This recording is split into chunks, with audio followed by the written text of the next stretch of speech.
Assalamualaikum warahmatullahi wabarakatuh. Di sini saya akan menjelaskan objek linguistik bahasa.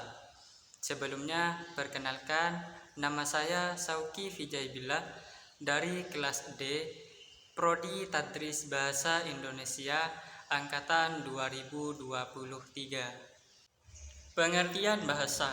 Menurut KBBI, bahasa adalah sistem lembang bunyi yang arbitrer, digunakan oleh anggota suatu masyarakat untuk bekerja sama, berinteraksi, dan mengidentifikasikan diri. Fungsi bahasa. Secara umum, bahasa adalah sebagai alat komunikasi sosial. Artinya, setiap masyarakat dipastikan memiliki dan menggunakan alat komunikasi sosial tersebut. Tidak ada masyarakat tanpa bahasa dan tidak ada pula bahasa tanpa masyarakat.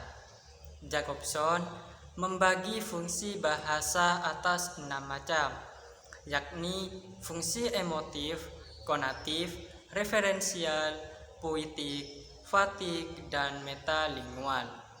Fungsi emotif misalnya digunakan apabila kita mengungkapkan rasa gembira, kesal, sedih, dan sebagainya.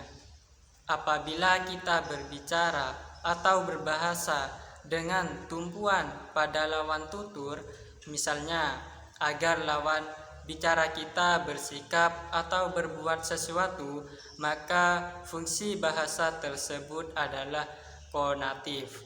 Apabila kita membicarakan suatu permasalahan dengan topik tertentu, maka hal tersebut termasuk dalam fungsi referensial. Jika kita menyampaikan suatu amanat atau pesan tertentu, fungsi bahasa yang terlibat adalah fungsi poetik.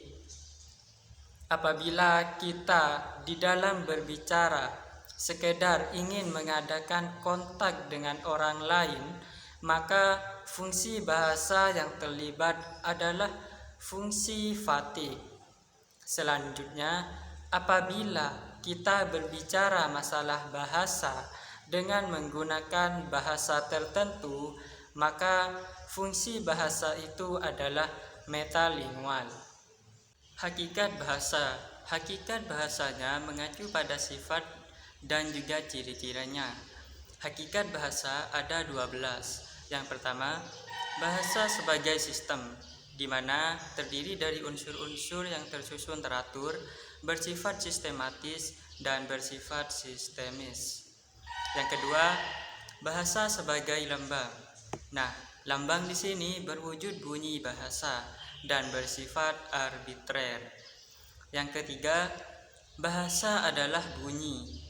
Bunyi di sini bunyi yang dihasilkan oleh alat ucap manusia. Yang keempat, bahasa itu bermakna, baik memiliki makna leksikal, gramatikal, dan pragmatik. Jadi, bunyi yang tidak memiliki makna tidak termasuk bahasa. Yang kelima, bahasa itu bersifat arbitrer, di mana tidak adanya hubungan wajib antara lambang bahasa dengan konsep oleh lambang tersebut. Yang keenam, bahasa itu konvensional. Bersifat konvensional artinya harus dipatuhi dan dilazimi oleh semua masyarakat. Yang ketujuh, bahasa itu produktif. Meskipun unsur-unsur bahasa itu terbatas, namun dapat dibuat satuan-satuan bahasa yang tidak terbatas dan tetap memenuhi syarat kaidah kebahasaan. Yang kedelapan, bahasa itu dinamis. Sebagai alat komunikasi manusia, bahasa itu dapat mengalami perubahan, baik karena pengembangan, perluasan, atau kemunduran. Yang kesembilan, bahasa itu unik, di mana setiap bahasa itu memiliki ciri khas masing-masing. Yang ke-10, bahasa itu bervariasi. Terbukti karena ada dialek, dan ragam yang berbeda dari setiap bahasa. Yang ke-11, bahasa itu universal.